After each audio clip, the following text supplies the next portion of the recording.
As leader of the opposition and president of the People's National Party, I take my dual responsibilities very seriously.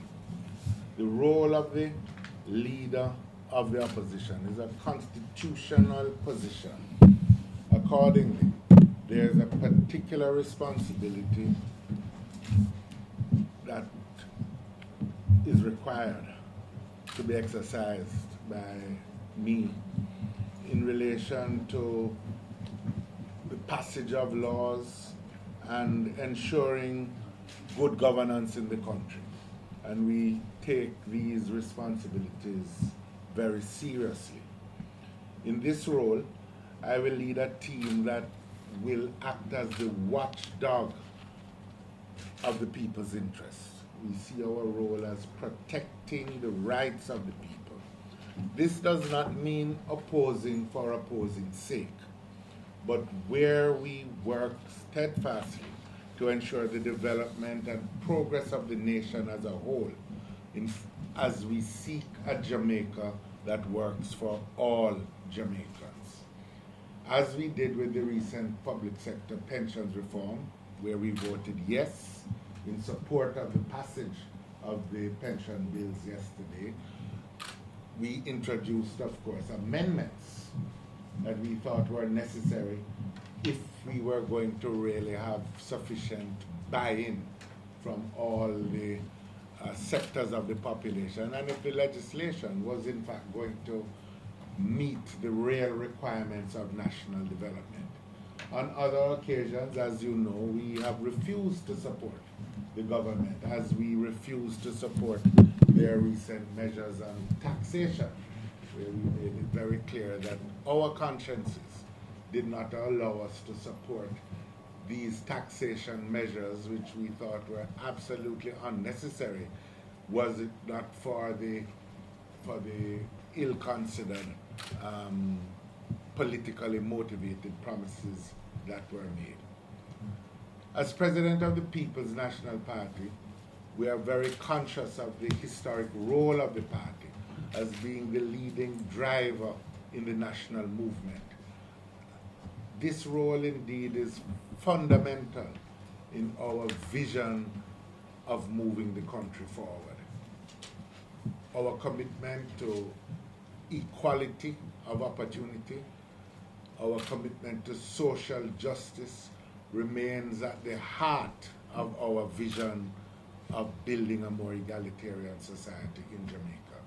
And these core values will define our search for real solutions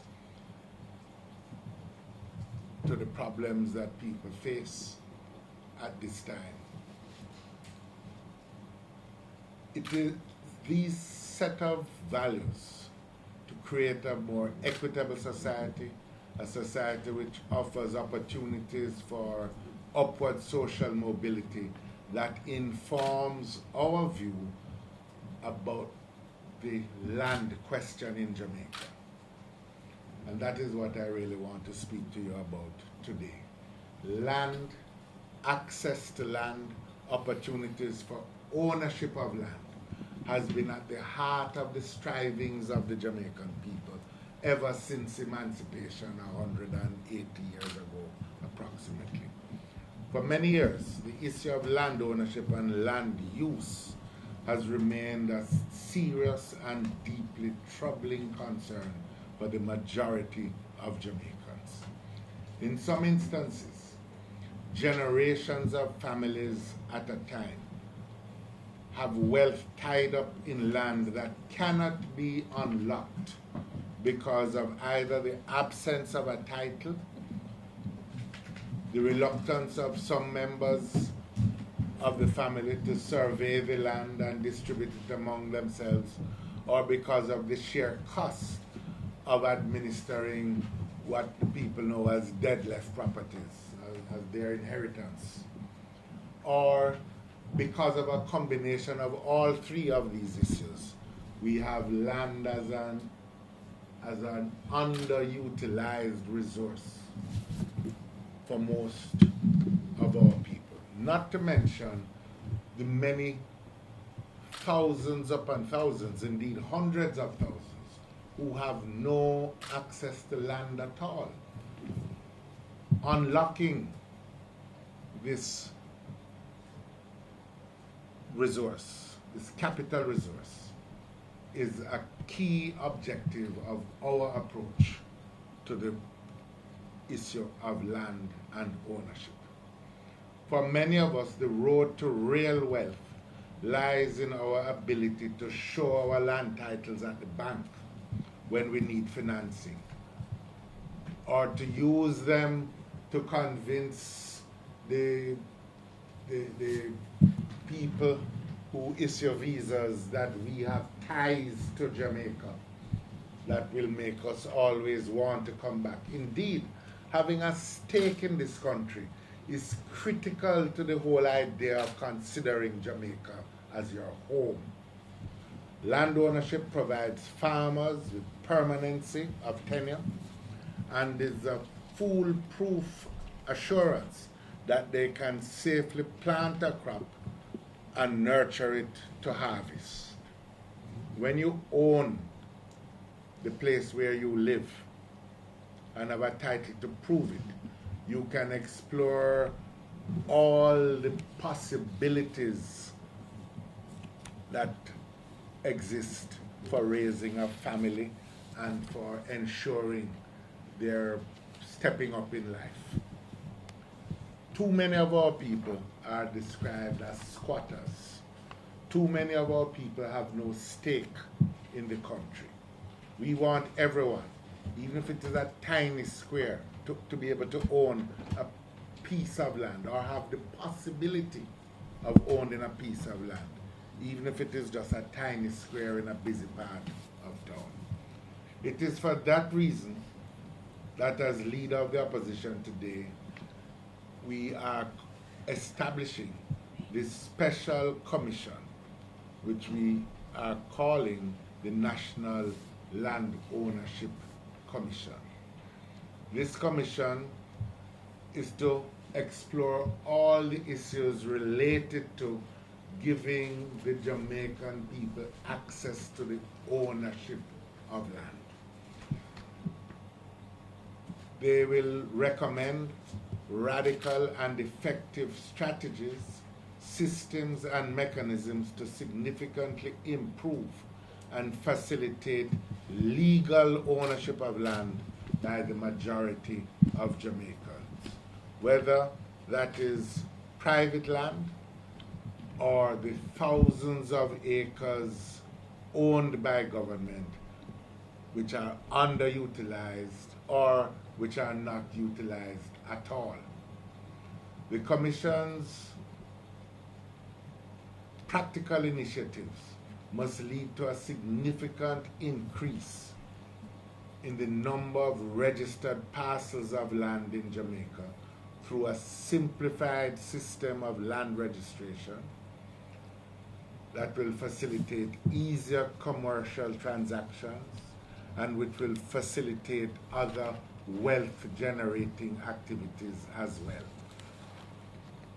especially for the significant number of Jamaicans that are today left out of the system entirely and who are trapped in a network of underdevelopment which prevents them making progress with their lives. We expect the Commission also to provide practical recommendations to reduce the time frame for the registration of land, as well as to address long-standing land tenure issues that affect particularly those who are the informal occupiers of land, who we call squatters. You know, I must say, I find the term to be particularly insulting to the Jamaican people, because it results from the fact that when emancipation took place, compensation was given to the people who were guilty of oppressing the slaves. Compensation was paid to the farmers, and nothing was done to correct the injustice of our enslavement as a people by providing some means whereby people could even own a parcel of the land which they had worked on for generations without compensation. And it is a blot on the history of the country, successive generations, that we have not really addressed this question till now. And you are at a point, as I said at the arena during our special delegates conference, where 700,000 Jamaicans are today described as squatters, 1 in 4 approximately of our population. We hope that this commission will be able to identify the measures that will allow us to find the path towards finally solving this blot which still scars our history and our country. Today there are over 100 pieces of legislation on Jamaica's books that address the question of land and land usage. This makes the whole treatment of the issue of land and the ownership of land, the registration of land, the transfer of land, all the issues particularly cumbersome. We are asking the Commission to examine these different bits of legislation and to point us to the way of simplifying the legislative framework so that ordinary people can utilize it to their benefit more effectively.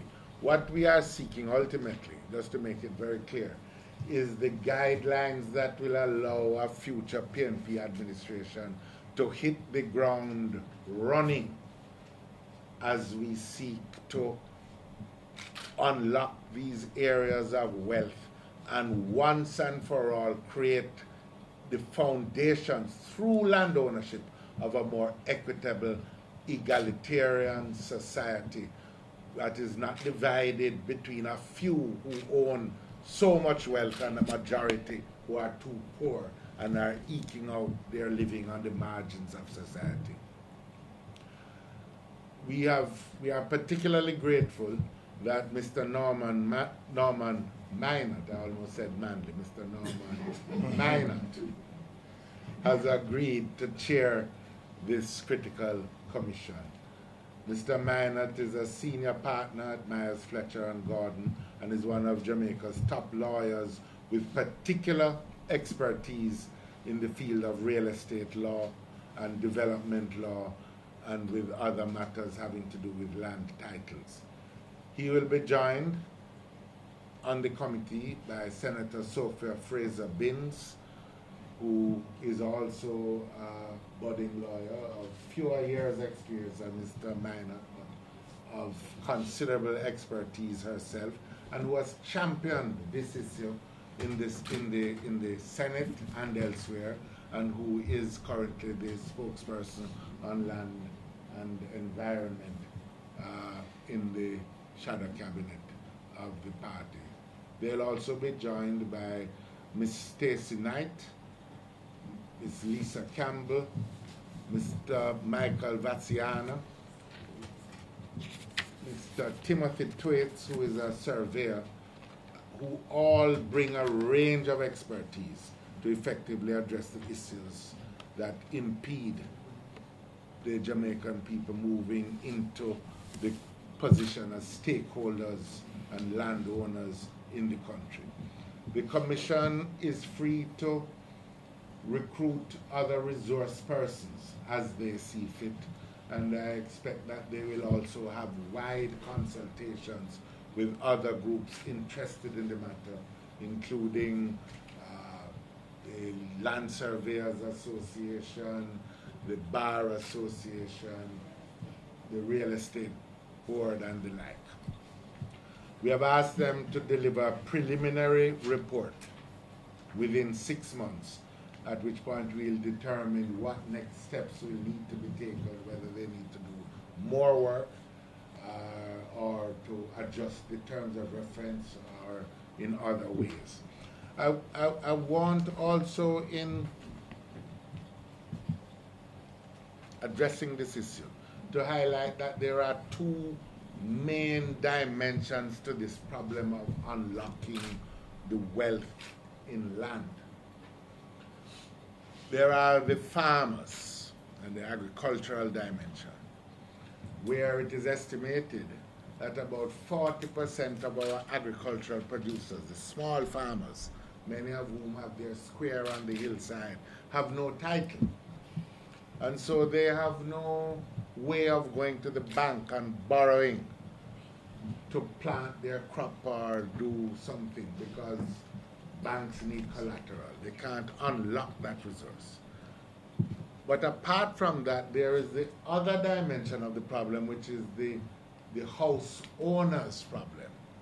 And particularly in our urban areas, we have families who have lived on plots for generations, but who have no title, who can't get the money to improve the house, who can't put the children in an extra room as the family expands, a homework room. And so what we are having is that family life itself is being impeded. Our social values are being corroded and eroded. And so the commission is charged to look at both dimensions of the problem, the urban setting as well as the rural agricultural setting.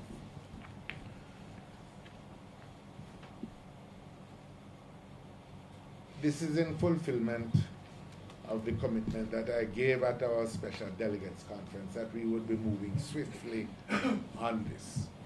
While the commission begins its work, as president of the party and leader of the opposition, I want to take the opportunity to also indicate to you, as I mentioned also at the conference, that we are returning to the basics of our political organization and will be embarking on a listening tour.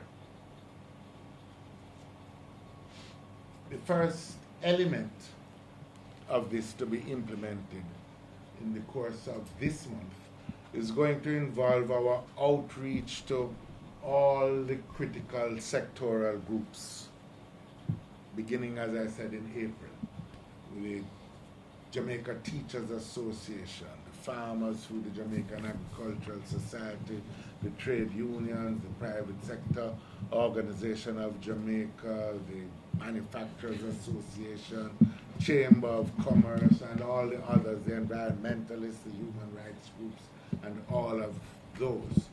But we will also, in addition to this, be going out into the countryside, into the highways and byways of the country on a listening tour, which will meet not only with civic groups in rural Jamaica and in our townships and centers, but also with the broad membership of the People's National Party, to hear their concerns, to hear their perspectives, to allow them to express their views about what are the most challenging issues, both within the political organization and in the wider community.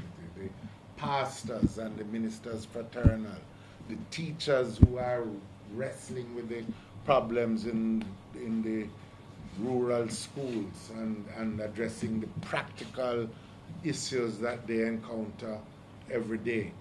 We expect this tour to get underway early in May, as I said, after we will have started our meeting with the sectoral groups after Easter is completed.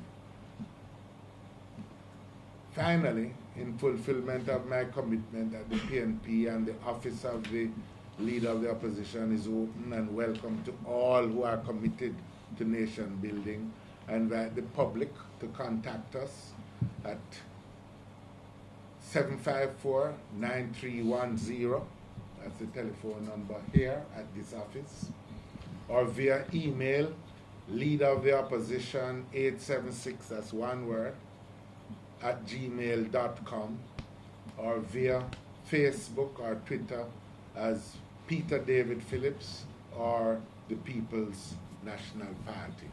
We look forward to partnering with all Jamaica as we focus unrelentingly on finding solutions to the task of building a Jamaica that works for all.